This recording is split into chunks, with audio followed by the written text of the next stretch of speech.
Bonjour, je m'appelle Irène, j'ai 39 ans et je suis psychothérapeute. Je suis là aujourd'hui parce que j'ai souffert pendant une bonne dizaine d'années, même une quinzaine d'années, de troubles du comportement alimentaire et que j'étais anorexique et boulimique.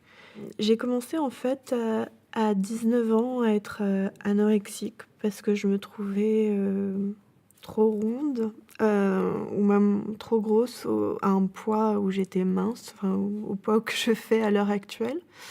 Et j'ai commencé à manger de moins en moins en fait, à contrôler de plus en plus mon alimentation. Puis assez rapidement, j'ai commencé à avoir des crises de boulimie parce que j'avais faim. Et que mon corps réclamait. Ça a vite dérapé en boulimie avec vomissement où quand j'avais faim et ben, je me remplissais et puis je vomissais et que je comprenais bien que le problème était ni mon poids ni ce que je mangeais. C'est quand je me suis enfoncée dans les troubles avec beaucoup de fatigue, que c'était plus difficile, où j'ai commencé à me couper des relations sociales, où j'ai commencé aussi à plus aller à la fac parce que j'avais plus assez, d'énergie pour me concentrer. Je me suis retrouvée un jour à avoir mangé des poireaux nature et puis à les vomir parce que mon estomac les supportait pas et là, je me suis dit: «Mais si j'arrive même pas à manger des poireaux, je vais mourir».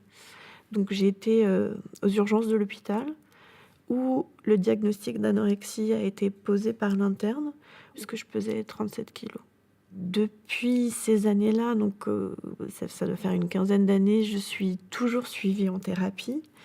Ça me semble indispensable, même quand ça va bien pour jalonner, pour sentir comme, je dirais pas des béquilles, mais des étais quand, il y a des moments qui sont plus difficiles que d'autres, y compris pour assumer ce passé-là et dire, bah, voilà, j'ai fait des séjours en hôpital, psychiatrique et je peux être thérapeute aujourd'hui et ça me sert et je me sens, je dirais pas, normale, mais en tout cas, intégrée dans la société. Pour moi, les TCA, c'est vraiment une maladie. J'ai quand même du mal à le dire parce que je me rends compte que c'est le plus difficile à admettre et pour la personne qui en souffre et pour l'entourage et que c'est une maladie qui est une maladie, du coup, une maladie mentale. Je parlerai pas de folie non plus, même s'il y a des comportements qui, quand on n'est plus dans la crise, peuvent paraître complètement fous. Mais du coup, je crois que c'est ça le plus difficile à accepter, c'est que c'est une maladie, mais qu'il faut vraiment l'intégrer de cette façon-là.